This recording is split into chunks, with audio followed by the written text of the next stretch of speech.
Hey, my name is Tyler Lyle, and this is The Secret Layer. Welcome. Very excited. This Glad is to have you the there. first place I've ever been here. There's not a lot to see. I mean, this is kind of the main room. We have, it's a small 2-bedroom studio in a condo building in Atlanta. We're kind of four blocks away from my house, so the commute is not too bad. The kitchen is here. My wife's desk is in there. This is the spare bedroom, and the rest is mostly storage. So during COVID, it was hard to have a basement studio. You had children's feet on the floor above you, and at some point we thought we've outgrown our home office. So we started to look around, and this space was available. So it took a little bit of soundproofing and took a little bit of work to keep the neighbors happy, but yeah, we moved in 2021. You can hear the difference walking around. I mean, I'm gonna clap like an idiot, but like you can hear it bouncing off the walls here, Yeah. which is great. But we had to do quite a bit of work over here. We built the wall out. It's not a totally isolated room. There's still like pipes that go into other units, so that's always going to be a bit of a problem. But for a primarily vocal studio and synth and acoustic guitar, it's totally fine. We'll track drums somewhere else. When we're tracking vocals, it helps the sound quality. You get a little reflection off that back wall. Yeah. To close the curtains, we'll keep the nice light in today, but this back wall just kind of closes you off. Wow, that does a serious amount of control. Holy cow. Yeah, right. Initially, my orientation was there. Wow. So that the sound had a lot farther of a way to go before it bounced off. Uh-huh. But there's no window right there, so I thought I would sacrifice a little bit of the nice sound for the nice light, and I think Totally. it's been a good move. I can't believe how much more dead it is in here. These are some serious curtains. Yeah, should we Holy cow. close it further? And we track the Midnight's vocals here, so it needs to be good. So something like that.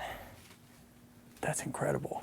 Okay, you got a couple panels up there, and oh my gosh, yeah, it's like, especially where I'm standing. Yeah. Right here, it is super dead. Wow. And it's nice to dial the vibe in too.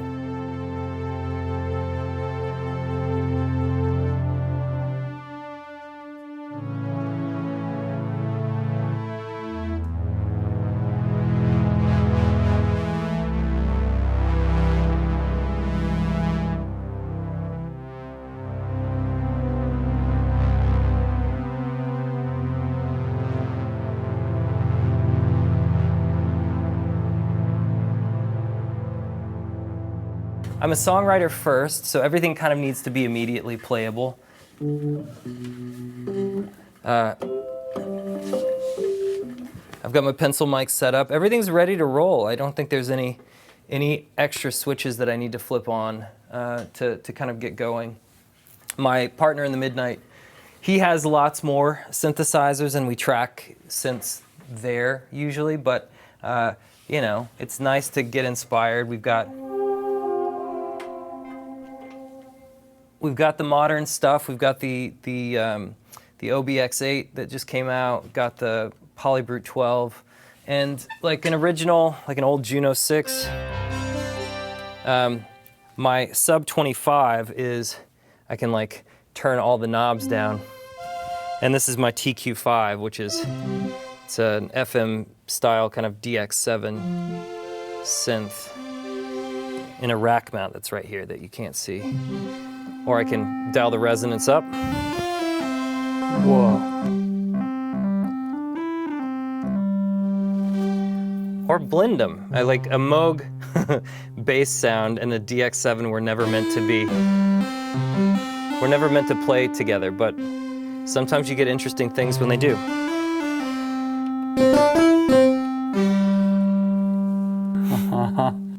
So, yeah, so we've got the Prophet stuff, we've got the Oberheim stuff. My MKS 80 is hooked up to the Super 6, so I can blend it as well.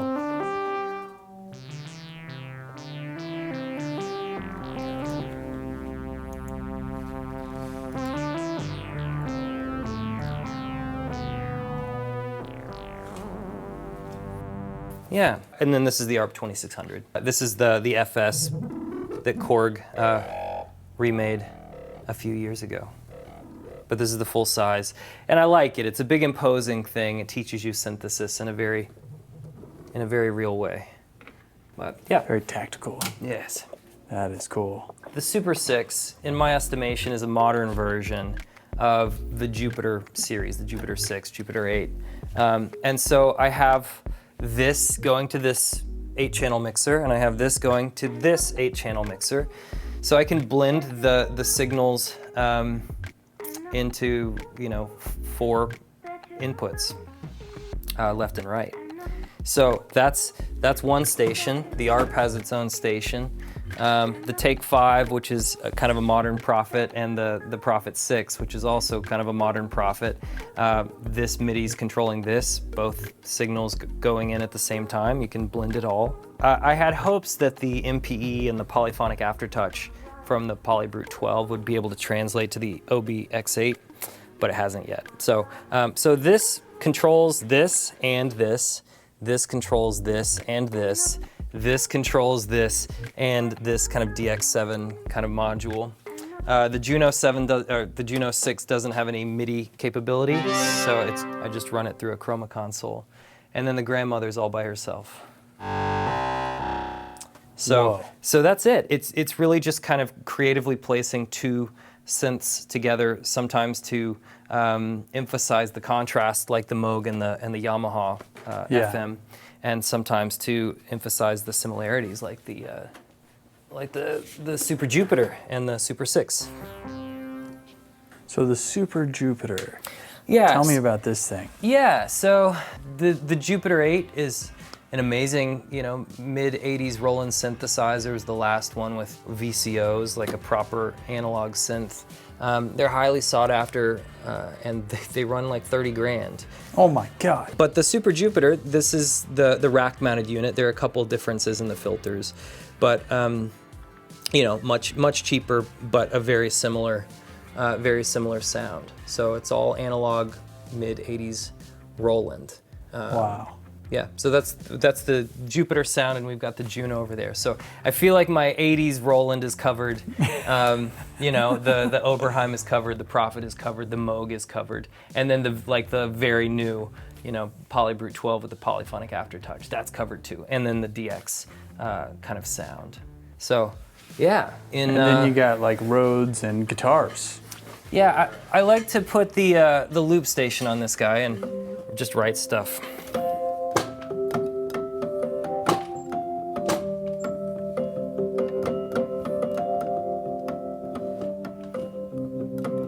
Now, what loop station are you using? Is it a pedal? Yeah, it's a pedal. I use the Infinity 3. It's not plugged in right now. I was using the Blooper earlier today. But just to have a loop going, it's really, really nice. Infinity 3. I would love to get a loop pedal going in the studio. It's a really good writing. one. I got this one because it can record two loops, so your verse and your chorus. Oh yeah. But because my production partner is in LA, and he is the producer of the project, I'm just the songwriter in the midnight. It's usually him sending me the loop, so it's just playing on Logic. Yeah. While I write. Yeah. So we met in April of 2012 in a studio in North Hollywood, actually Raphael Sadiq's studio, and my partner in that band, his name is Tim McEwen. He's from Denmark, but he lives in LA, and we've been going strong for like a little over 10 years. So I moved to New York in 2014, so we had to figure out how to do remote work before everybody else had to figure out how to do remote work. It helps that we don't have a ton of creative overlap. He's the track guy, I'm the melody and the lyrics guy. So sometimes it works just to send things back and forth. It's always beneficial to be in the same room together, but he's got a ton of beefy synthesizers, and that's usually his zone. He tends to create in MIDI world, and on soft synths, and he kind of polishes off in analog world. But my contribution to that project is mostly vocals. Yeah. Gosh, I've always had kind of a complicated relationship with production. So, man, I guess you could start it as far back as you want. When I was really young, my parents had me save my allowance, and when I had $150, they had me buy a calf, like a baby cow. And that baby cow lived on my grandpa's farm and, you know, grew up and had babies of its own. And so that was like a revenue stream for me. And basically when I graduated high school, I had enough money to buy a 2004 Toyota Matrix, right? Okay. So I toured in that, had that car for a long time, and when I moved to New York, I sold it for like $2,000. And it had like, you know, over 200,000 miles on it, and it was, you know, had well been loved past its prime. But I bought an Apollo Twin, and that was, that car paid for my first studio. That was, it was very small. It was just the Apollo Twin and a laptop for the first like 5 or 6 years. And that was fine. When I was working in LA and New York, I was known as kind of the Nashville guy. I just write folk songs, country songs. I come from the acoustic guitar. That's what I have played since I was a kid. So I felt like it was finally time to learn some of these skills that other people had been doing on my behalf for such a long time. So I'm still not much of a producer. Most of this is just a fun toolbox. It's a playground for inspiration. I got really into modular synths during the pandemic, and modular synths got me into more analog synths once I understood kind of what was going on. Got it. Yeah, learning about the different sort of quality of filters and the, you know, the Steiner Parker versus the ladder versus the Sim filters. Yeah, it's more just like curiosity that keeps inspiring new weird corners of your creative mind. I saw this on a Chromeo studio tour 1,000 years ago, and it's funny because we're touring with Chromeo next month. But they said basically, a Swiss Army knife synthesizer isn't nearly as much fun as having lots of synths do one thing really well. You dial in, you know, essentially giving each synth is its own preset in a studio. Yep. I'm missing a mini Moog. That's the only thing I'm really missing from the ecosystem. But I really like things to feel immediate, to get a certain vibe from things. So I do, you know, I love running the Juno 6 through weird pedals. I've got my Zen delay over here. I've always been kind of a combine, not confined kind of guy, so I know a lot of vintage synth people are into the unaffected, you know, pure sound of the synth. But I never came from that world. I didn't graduate from that university. Yeah. I'm just trying to throw things at the wall to see what kind of sparks a way forward. So I'm willing to break whatever rules that I don't know about yet to come up with something interesting.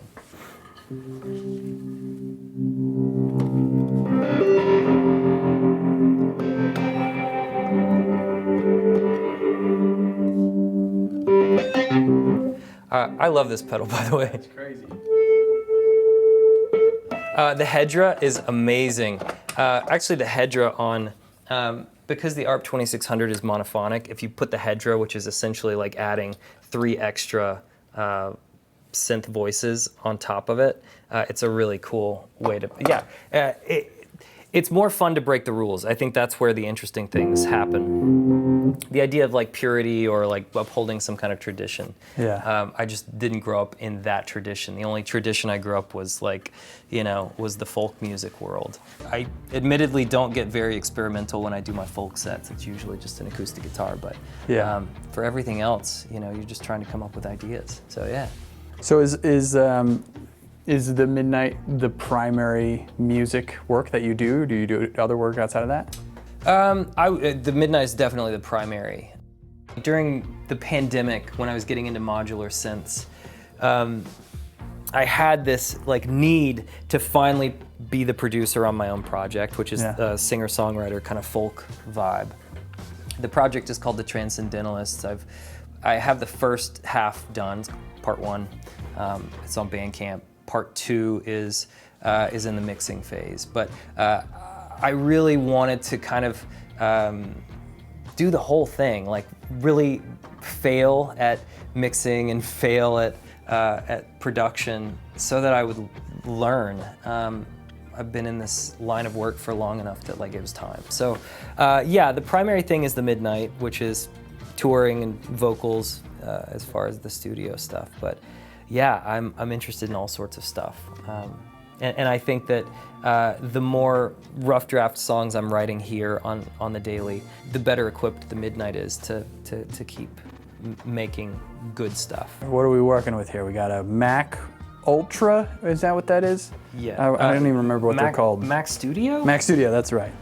Yeah. Mac Studio. I don't have any hard affinity for it. I've been in the Mac world since, I don't know, 2008 or so. And then Apollo X8.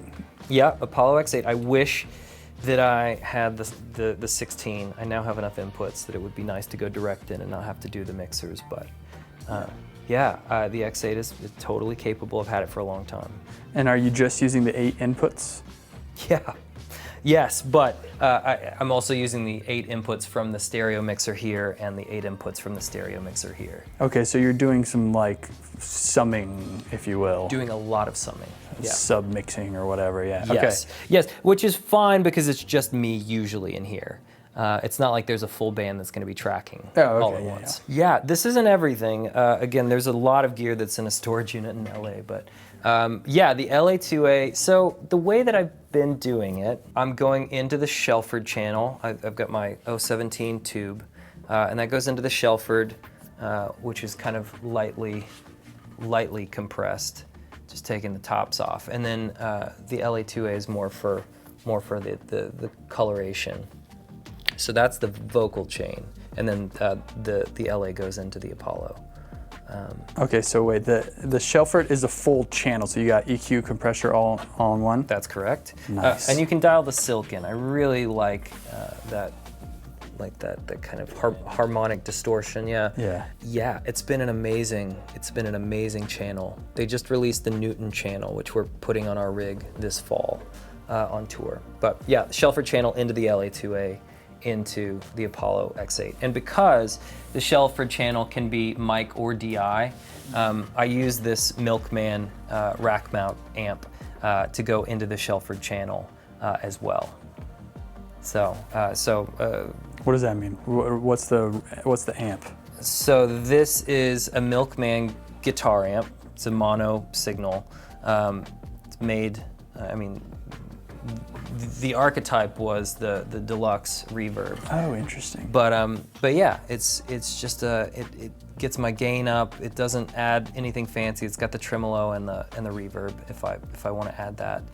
But that goes into the sort of the DI in for the Shelford channel. So is there rear connections too? Yeah. Is that how it's connected? Mm-hmm. Oh, that's cool. Yep. So lead vocal and guitar go into the Shelford, into the LA2A, into the Apollo. That's a good chain. And then I've got my, what are these guys called? I always forget, and I call them the wrong thing. The KM 184? 3, yeah. I think that the 3 Oh, versus 183. Oh, nice. yeah, it's just the polar pattern's different, I think. Those go into the R&D mic pre's. And you can 11s, yeah. Yeah, and you can add the silk in there. Those need to be just solid, and it feels like they are. The synth stuff can be a little looser.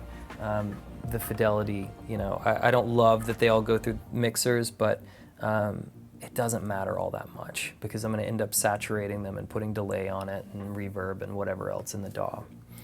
I love that. But yeah, we've also got, yeah, there's another channel strip. I don't see a need for a stereo vocal mic yet, like to do the, you know, the AB. Oh, you were talking about the FET, the 17 FET earlier. Yeah. And like if I had more space, I would probably do that so that I could blend the two. I love the two, but I also love the FET. There's like a nice crispness on the high end. Yeah, the Soyuz mics are fantastic. They're awesome. The Soyuz that's the vocal mic chain, and then we've got the pencil mics for an acoustic guitar. And then when I just want to track guitar, you know, I'll put the Soyuz down near the body and the pencils near the neck, and that's how I track acoustic guitar amp. And that's about it. Like the synths, and then I've got my my IO, my out to end stuff. The Cranbourne ADAT 500 series chassis has been amazing. Got my some Pultec EQs and the tape emulators, and the Wes Audio. It's like a G-Bus compressor with a cool side chain. Is it that like for synth chain, or are you putting that on any particular thing you like? It's mostly for mixing. I would like for one of the synth mixers to go out into kind of a pedal board so I can physically manipulate the effects. Like there's I've got some good reverb pedals. They're all in the LA storage unit, but this thing on synths is amazing. Like the Zen Delay, it's just so noisy and so weird and so, I don't know, you can get in trouble really quickly with all the feedback. But to come out of one of my my sub mixers into kind of a pedal board, I think that'll be the next kind of weird experimental thing that I do on next the year. input. So like going into Logic or whatever you use. Yeah. You use Logic? Is that your Yeah, I use Logic. DAW of choice? Logic has been the DAW of choice. It was the cheapest. Oh yeah, back in still is. Yeah, still is. 200 bucks every decade or so. It's a pretty good deal. Yeah, Logic. I use Ableton as well. I got this idea that I really wanted to construct like a modular synth show with my acoustic guitars, and my God, it was the most complicated thing I've ever attempted. But I learned Ableton for that, Yeah. and my Ableton push was really important. I don't know, electronic music world, Ableton seems to fare better. But Logic is just immediate, especially with the new update. I've got to update this one, but my laptop's updated. With the new auto players, do you use Logic? Everybody uses Pro Tools in Nashville, right? I mean, it depends on what I'm doing. I like Logic, and I started on Logic, and when I describe my relationship with Pro Tools as an abusive relationship. Mm-hmm. So I'll leave it, and I'll go to Logic for like 8 months, and I'll be like, I can do everything I need in here. But yeah, I did play around with that sort of like, I think, what's it called, autoplay side. It's like the sort of loop-based sequencing or whatever. Yeah, they started with the drummer, and the drummer would always get like compliments for my A&R. They're like, how did you track those drums? I was like, I never track drums. But they're perfectly compressed, perfect EQ, like everything fits. That reminds me of that, you said you watched Butch's tour when he was talking about the tape thing. Yeah. How he'll cut to the Apollo, and his A&R was like, did you cut that to tape? He's like, yeah, totally. Yeah, man, just turn up that saturation now. Yeah, that's super funny. Yeah, man, I love Logic. It's definitely more writing friendly. Pro Tools is I feel like the that opposite side. fidelity is better. I mean, the way that I always explained it to people who are just starting out was Ableton is for electronic music, the things that it can do with the flex pitch and the like audio manipulation is just incredible. Good MIDI interface. Just the CV gate, all those toys are awesome in Ableton. And Pro Tools was like the fidelity of recording like a proper studio room always seemed to be the best. I got into Luna during the pandemic as well. And I think that Universal Audio is kind of the best place for somebody to start. Yeah. If they're able to sink, a couple grand into an interface and into some plugins, because it really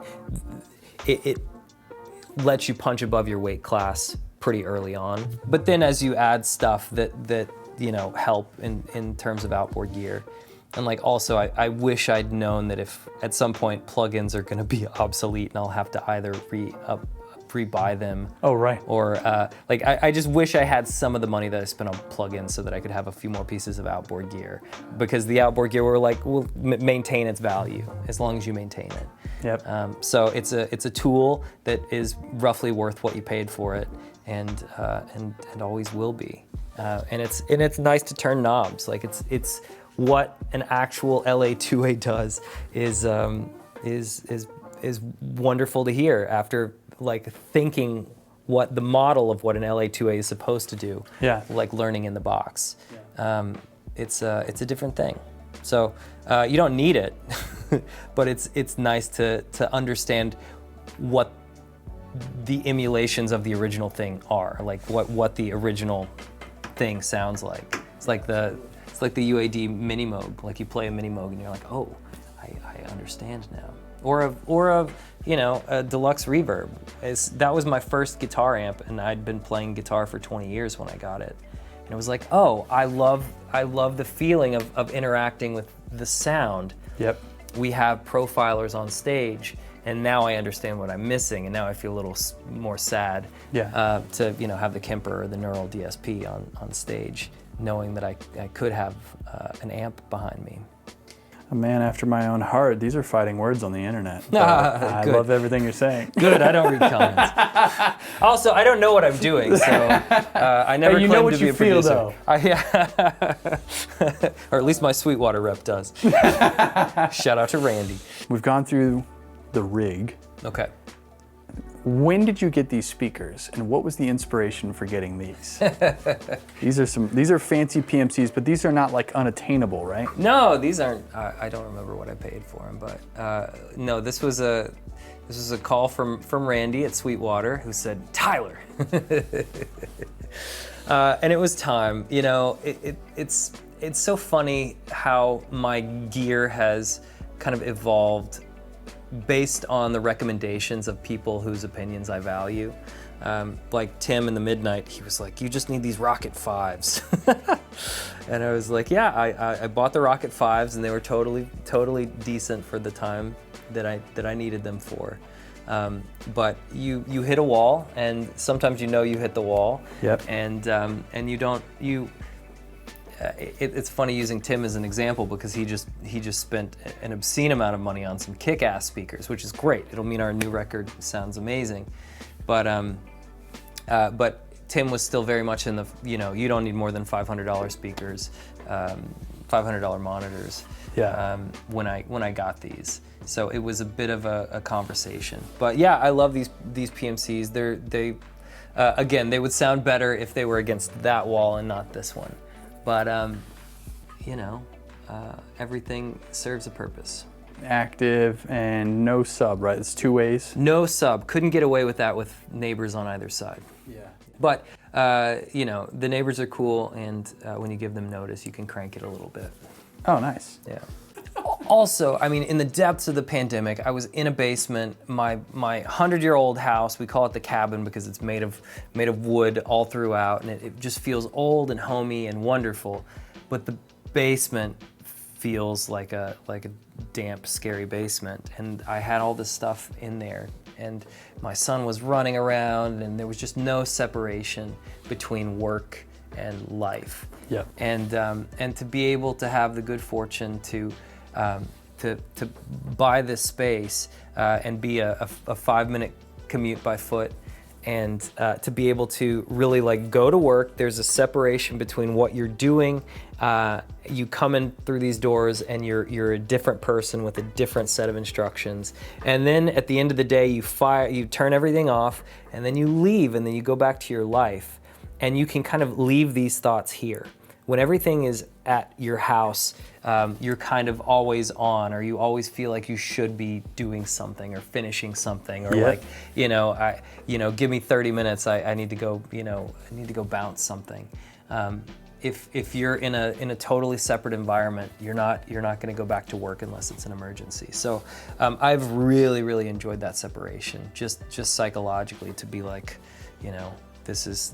these are the different modes of my life, and it's nice to, you step in this environment, and this environment is meant for making music. You go into the TV room, and that's for watching TV. I have a library at home, and that's for reading books. And it's nice to be able to kind of create this balance, to create an environment where you want your thoughts to be directed to the thing that you want them to be directed towards. So this space has been awesome. And to have my wife, who doesn't need more than a desk, thankfully, working over there, we'll see each other for lunch and high five, and usually I'm not making enough noise for her to be mad about it, but yeah, it's been awesome. Well, dude, thank you so much for doing this and showing me around. You have a really cool space here. Thanks, man. And I've really enjoyed digging into your guys' music, I'm gonna check out the side project. You said it's on Bandcamp. Yeah, it's all the Tyler Lyle stuff is on Spotify and Bandcamp as well. Okay, so midnight. What have you guys have something coming out, or have you recently released something? Yeah, depending on when this video comes out, I think the 1st of September we'll come out with the first single off the next record. Okay, sweet. Yeah. Awesome. Well, again, thank you so much, and we'll see you guys in the next video, and we'll get out of here. Thanks, Andrew.